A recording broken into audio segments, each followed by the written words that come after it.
When did you realize the love of your life was actually a sociopath? I was playing Truth or Dare with my girlfriend Cora, and now I think I have to call the cops on her. The game started innocent enough with people choosing dares like chugging hot sauce or texting embarrassing things to their parents.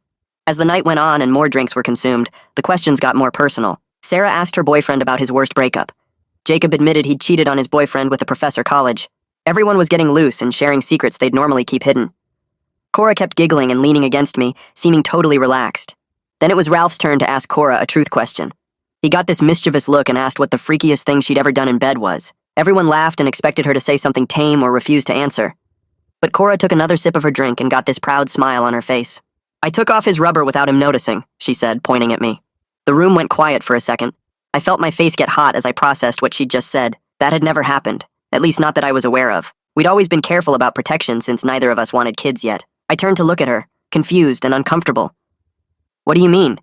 I asked, trying to keep my voice light even though my face was turning. Cora laughed like it was the funniest thing in the world. She was clearly drunk, but not wasted enough to not know what she was saying. The other couples were exchanging awkward glances while Brandon turned the music up a little louder. Everyone could feel the sudden tension in the room. "Oh, come on, don't look so serious," Cora said, waving her hand dismissively. "It's not a big deal." But it was a big deal. If she'd really done that without telling me, it was a massive violation of trust. We'd specifically talked about being safe and responsible. She knew I wasn't ready to be a father. The fact that she was treating it like a funny party story made me feel sick. Sarah tried to change the subject by asking someone else truth or dare, but I couldn't let it go. I asked Cora when this had supposedly happened. She rolled her eyes and said I was being dramatic. The other couples were getting more uncomfortable by the second. Jacob suggested we take a break from the game. "You're ruining the fun," Cora complained, but she could see I was genuinely upset. Ralph and his girlfriend Ariella started gathering their things to leave. The party atmosphere was completely dead now. Brandon tried to lighten the mood by offering to order pizza, but nobody was interested. Cora kept insisting I was overreacting to a harmless joke. As people started making excuses to leave, Cora grabbed my arm. She was annoyed that I'd killed the party vibe over what she called a silly admission. I pulled her aside to the corner of the basement where we could talk privately. My hands were shaking as I tried to understand what she'd meant. "Cora, did you really do that?" "When?" She sighed dramatically and leaned against the wall. Her casual attitude about something so serious was making me angry. This wasn't some funny anecdote to share at parties. This was about consent and trust and potentially life-changing consequences. "God, you're such a baby sometimes," she said. "It was just once, maybe twice. I wanted to see what it felt like without it." My mind was racing. Once or twice? How had I not noticed? And more importantly, what if she'd gotten pregnant? We'd never discussed that possibility because we'd agreed to always use protection. The betrayal felt like a punch to the gut. "What if you'd gotten pregnant?" I asked, my voice cracking. That's when Cora's expression changed. She got this strange smile that didn't reach her eyes. She glanced around to make sure the others were far enough away, then leaned in close to me. Her breath smelled like vodka and something sour. She whispered in my ear with that same casual tone she'd used all night, like she was sharing gossip instead of admitting to something horrible. The words came out so easily, like she'd been holding them in and was relieved to finally say them. "Don't worry." I aborted it, just like I did with your brothers. The words hit me like a physical blow, and for a second I couldn't move or think or even breathe properly. My legs felt like they were made of water, and the basement walls seemed to tilt and spin around me while Cora just stood there with that weird smile still on her face. She actually looked proud of herself, like she'd just shared some funny secret instead of telling me she'd been with my brother and gotten rid of 2 babies without ever saying a word to me. My chest got tight, and I could hear my heartbeat pounding in my ears while the music from the party seemed to fade into static. I pushed past her hard enough that she stumbled back against the wall, and I heard her say something, but the words didn't register because I was already moving toward the stairs. My legs barely worked right, and I had to grab the railing to pull myself up each step while Brandon called out asking if everything was okay. The basement door felt too heavy when I shoved it open, and the cooler air of the main floor hit my face, but it didn't help the sick feeling rising in my throat. I could hear footsteps behind me, but I kept moving through the living room where a couple people were still hanging out, and they looked up confused as I rushed past them toward the front door. The handle stuck for a second, and panic shot through me before it finally turned, and I burst out onto the front porch. I made it 3 steps into the yard before my stomach gave up completely, and I threw up in Brandon's mom's flower bushes, my whole body shaking while I gripped my knees trying to stay upright. The porch light clicked on, and I heard the door open behind me, and Cora's voice cut through the night air telling me to stop being so dramatic about everything. She came down the steps in those stupid heels she always wore to parties, and stood there with her arms crossed while I was still bent over trying to catch my breath. She kept saying I was making a scene and ruining everyone's night over nothing important, and couldn't we just go back inside and talk about this later when I wasn't being such a baby about it. I straightened up and wiped my mouth with the back of my hand, and when I looked at her, she actually rolled her eyes at me like I was the one being unreasonable. "We're done," I said, and the words came out rough and shaky, but I meant them completely. She laughed and said I didn't mean that, and reached for my arm, but I pulled away and started walking down the street, even though my apartment was at least 4 miles away, and I'd been drinking earlier. She yelled after me that I was being stupid and overreacting and where was I even going to go, but I didn't turn around or answer her. After a minute, I heard her heels clicking back up the porch steps, and the front door slammed shut, and she was probably going back to the party to tell everyone I was being crazy. My hands were shaking so bad I could barely get my phone out of my pocket, and I almost dropped it twice trying to unlock it. I found my brother's number and hit call, but it just rang and rang before going to voicemail, and I tried again with the same result. The street was dark and empty, and my legs felt weak, but I kept walking and trying to call him over and over while my brain kept replaying what Cora had said. My brother and my girlfriend had been together, and she'd gotten pregnant and never told me about any of it. The walk took forever, and my feet hurt, and I was still dizzy, but I couldn't stop moving because if I stopped, I'd have to actually think about what just happened. Cars passed by occasionally, and one slowed down like they might offer a ride, but I waved them off and kept going. It was almost 2 a.m. when I finally made it to our apartment complex and saw my car sitting in its usual spot. I got in and locked the doors but couldn't make myself go inside the apartment because my brother was in there, and I didn't know how to face him or what I'd even say. I sat there for over an hour just staring at the building and watching the lights in different apartments turn off one by one until everything was dark and quiet. My phone battery was almost dead from all the failed calls, and I knew I couldn't sit in the car forever, so I finally got out and walked to the door. The apartment was dark when I went in, and I could see my brother's bedroom door was closed with no light coming from underneath it. I went straight to my room and turned the lock and fell onto my bed, still wearing my shoes and jacket. The ceiling had this water stain I'd been meaning to paint over for months, and I just stared at it while my mind went in circles trying to understand how long this had been going on and how I'd missed all the signs. Around 6, I heard my brother's alarm go off, and then his door opening and him moving around the apartment getting ready for his morning run like he did every single day. His footsteps paused outside my door for a second, but then continued to the kitchen where I heard him filling his water bottle and grabbing his keys. The front door closed, and I waited another 5 minutes to make sure he was really gone before going out to the kitchen. Everything looked exactly the same as always, with his dirty coffee mug in the sink and his work badge on the counter where he always forgot it. My phone buzzed with a text, and when I looked it was from Cora saying we needed to talk about what I thought I heard last night. She'd added 3 eye-roll emojis and said she was too hungover to deal with my drama right now, and could I please just chill out until she felt better. I didn't answer, and went back to my room when I heard footsteps on the stairs outside. My brother came back from his run about 40 minutes later, and I could hear him in the kitchen making breakfast and humming some song under his breath, like nothing in the world was wrong. He knocked on my door and asked if I wanted eggs, and when I didn't answer right away, he tried the handle but found it locked. "You okay in there?" he asked through the door, and I mumbled something about not being hungry and needing to sleep more. He said okay, and that he'd save me some food in the fridge if I changed my mind, and then I heard him sitting down at the table eating alone while scrolling through his phone like any other morning. My phone buzzed on the nightstand, and I grabbed it to see Brandon's name on the screen, asking if I was okay after leaving so suddenly last night. I typed back that I needed some time to figure things out, and he replied right away saying he understood, and mentioned Cora seemed pretty wasted by the time everyone left. I put the phone down and opened my laptop, typing reproductive coercion into the search bar because I needed to understand if what she did had a name. Article after article popped up explaining how removing protection without consent was actually illegal in some places and considered a form of sexual assault. The violation of trust felt even worse now that I was reading about other people who'd gone through the same thing and seeing there were actual legal terms for what she'd done to me. My stomach churned as I read about cases where people had pressed charges and won, though most of the stories were about women, and I wondered if anyone would take me seriously as a guy. I kept reading for hours, learning about consent laws and how some states had specific statutes about reproductive coercion, while others didn't recognize it at all. The clock on my laptop showed it was almost noon when I finally closed it and stood up, my back aching from sitting hunched over for so long. I walked down the hall and stood outside my brother's door for a full minute before working up the courage to knock. The sound of his video game paused, and he called out for me to come in, barely looking up from his screen when I pushed the door open. I asked if we could talk about something important, and he just shrugged, his fingers still gripping the controller like he was ready to unpause any second. Standing there in his doorway, I forced myself to ask him directly if anything had ever happened between him and Cora. His whole body went stiff, and the controller slipped from his hands, clattering onto the floor as his face turned white. He started stammering that they'd just hung out a few times when I was at work. Nothing happened. But he wouldn't look at me and kept reaching down to pick up the controller, then setting it back down. These were the same tells from when we were kids, and he'd broken something or gotten in trouble at the school, the way he'd fidget with whatever was nearby and refuse to make eye contact. I stepped into his room and closed the door behind me, then told him what Cora had said about the abortion. His whole body went rigid like someone had dumped ice water on him, and he started firing off rapid questions about when she'd said it, and how she could possibly know that, and was I sure I'd heard her right. The way he was trying to figure out if it was even possible told me everything I needed to know, and my legs felt weak as I sank down onto his desk chair. My phone started buzzing with texts, and when I looked, it was Cora saying she was coming over to get her stuff from my room and asking if I'd be there or if she should use her key. I told my brother we weren't done talking, but I had to go pack up her things before she arrived, and he just nodded, staring at his game screen without seeing it. Back in my room, I grabbed a cardboard box from the closet and started throwing her stuff in, her extra clothes and makeup and the phone charger she always left plugged in by my bed. I was pulling her gym bag out from behind my winter coats when something fell out, and I saw it was a pregnancy test box hidden way in the back where I'd never look. The receipt was still taped to it, and when I checked the date, it was from 2 months ago, right when she'd told me she was visiting her sister for the weekend. My hands were shaking as I shoved the box into my pocket and finished packing her things, then carried the box out to the living room to wait.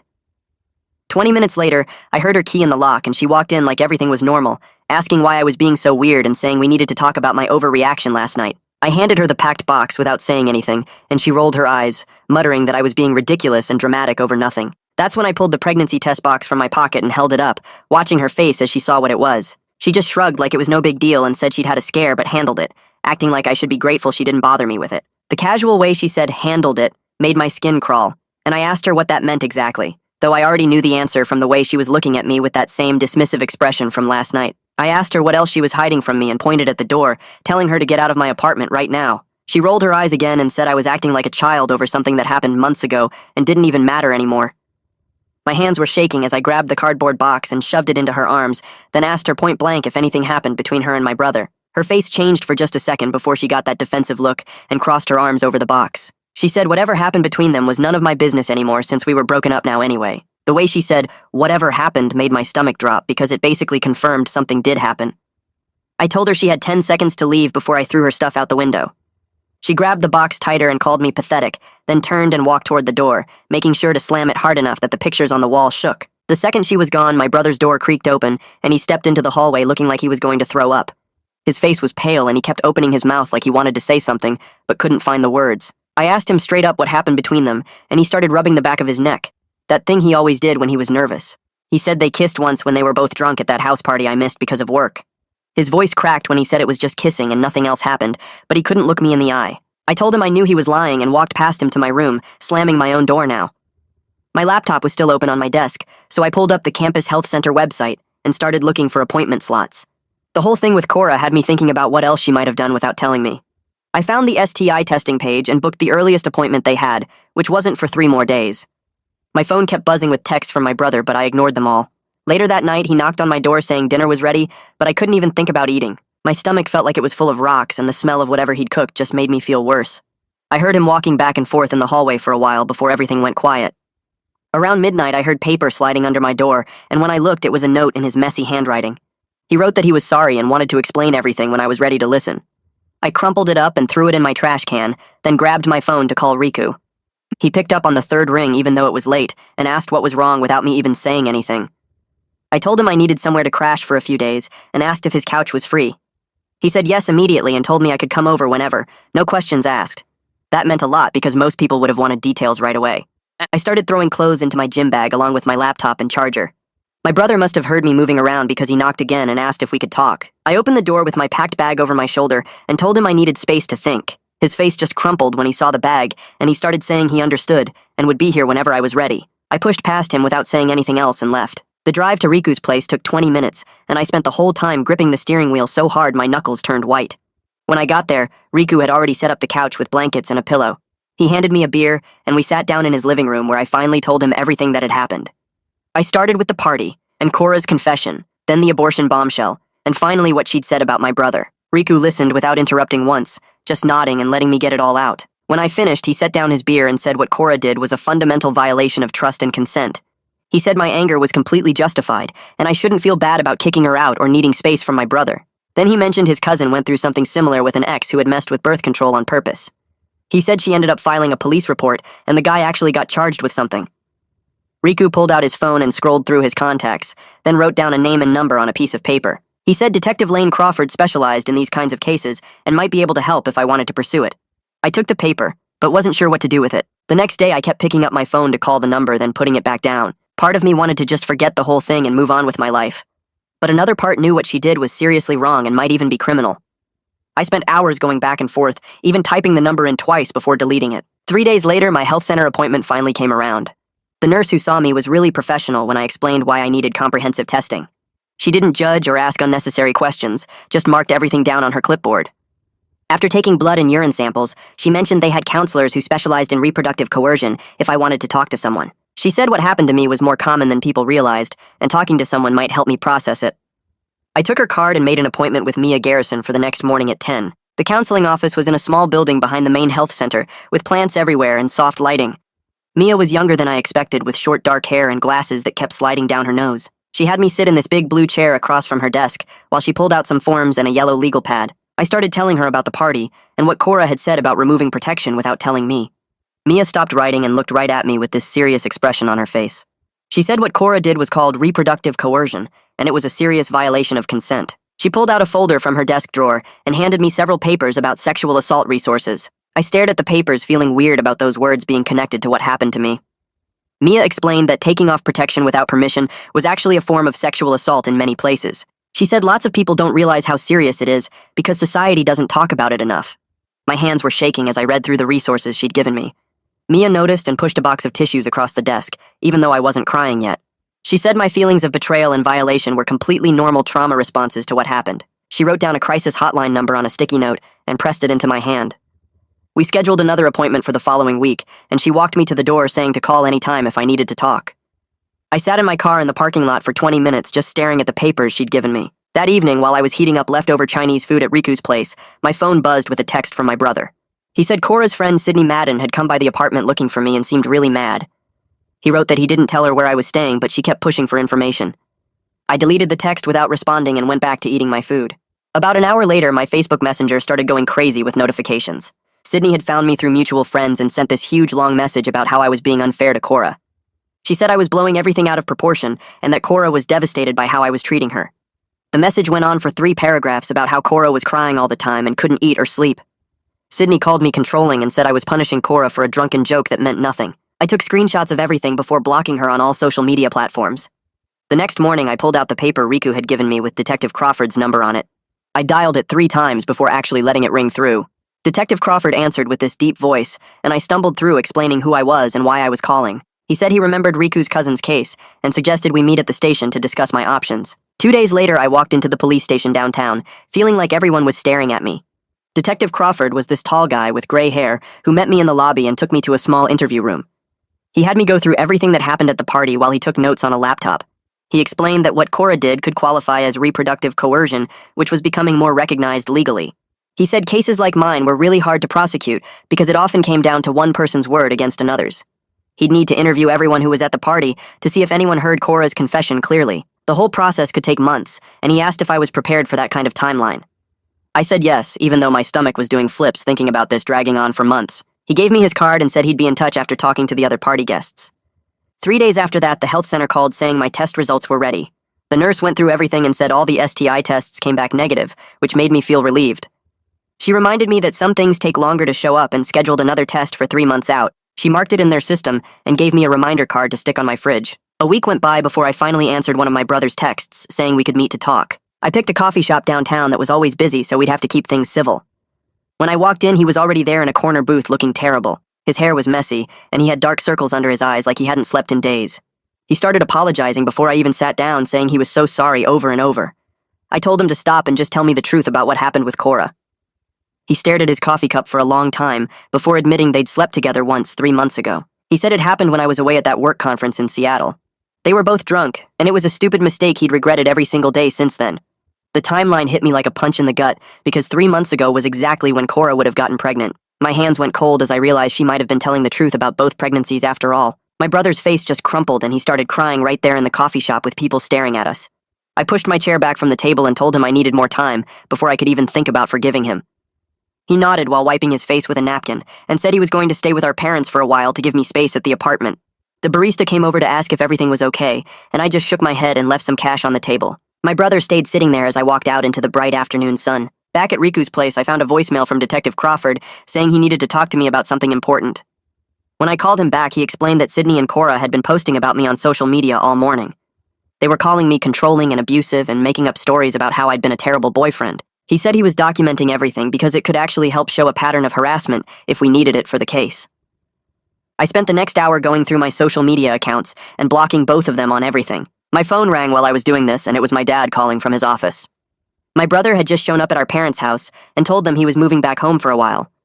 Dad asked what was going on, and I gave him a quick version of what happened with Cora and my brother. His voice got really quiet, which meant he was furious because Dad only gets quiet when he's really mad. He said what happened to me was serious, and asked if I wanted him to pay for a lawyer to go after Cora for what she did. I told him Detective Crawford was already working on the criminal side, but Dad said I should also think about civil charges. He gave me the number for a lawyer friend of his who handled these kinds of cases. 2 days later, I was sitting in the lawyer's office downtown, going through everything again. She took notes on a yellow legal pad and explained I could file for a restraining order based on the online harassment and what Cora admitted at the party. We filled out all the paperwork, and she said the hearing would probably be scheduled within a week or two. The whole process took 3 hours, and by the end my hand was cramping from signing so many forms. The hearing got scheduled for the following Tuesday at the courthouse downtown. I showed up in my only suit and found Cora already there with her own lawyer looking annoyed. She tried to catch my eye, but I just stared straight ahead at the judge's bench. When it was our turn, the judge asked my lawyer to present our case first.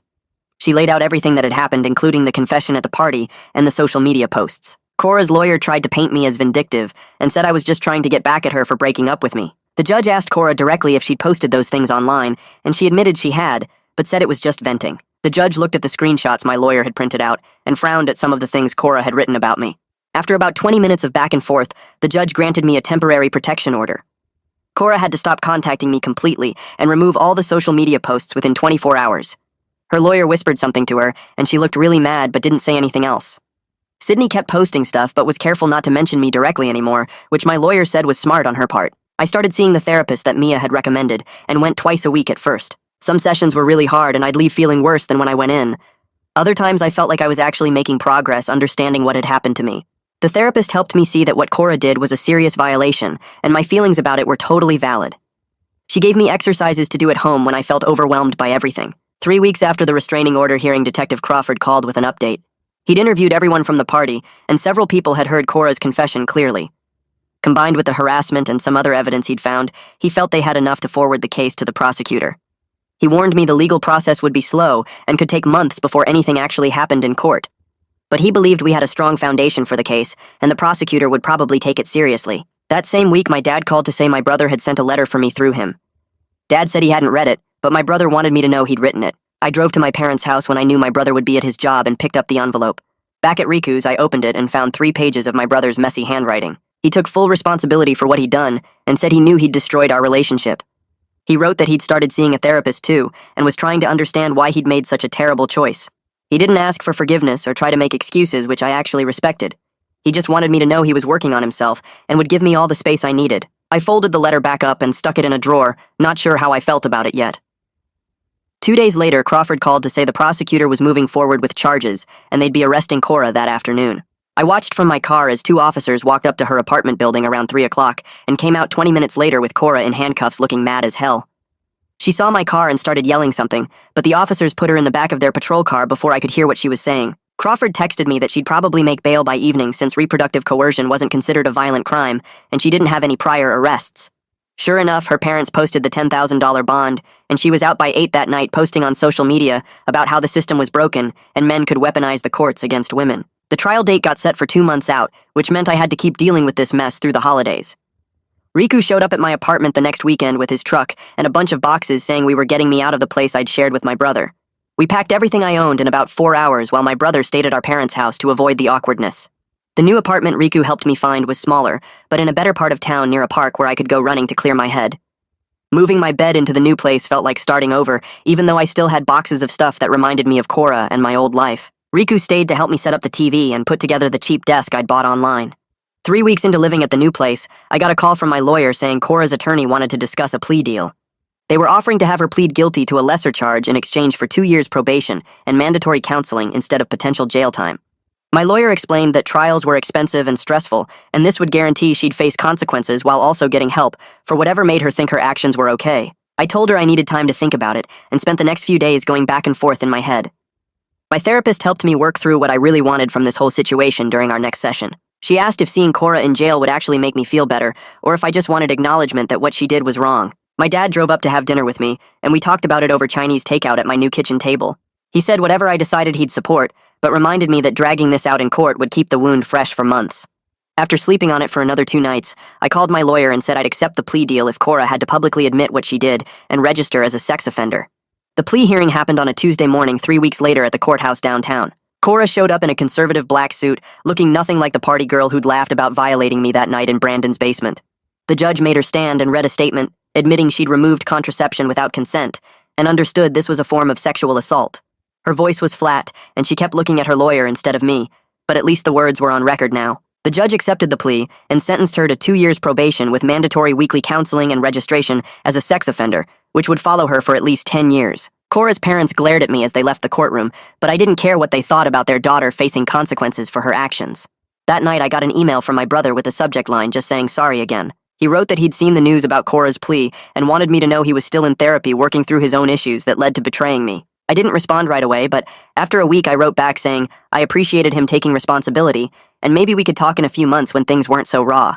We started exchanging emails every couple weeks with just basic stuff at first, like how work was going or what shows we were watching.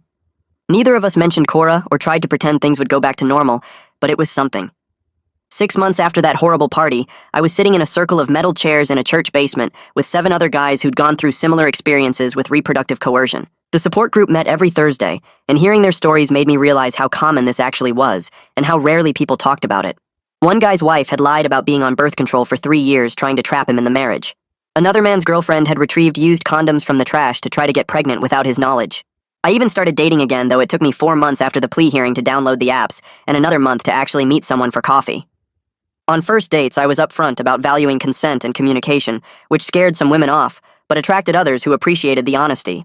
The girl I'd been seeing for 3 weeks understood why I wanted to take things slow and always asked before trying anything new physically. What Cora did changed me, but sitting in my new apartment planning a 4th date, I finally felt like I was building something better from the wreckage she'd left behind. Thanks for being here through the tough parts. If this helped even a little, I'm glad you stayed. Subscribe and come back for more steady steps forward.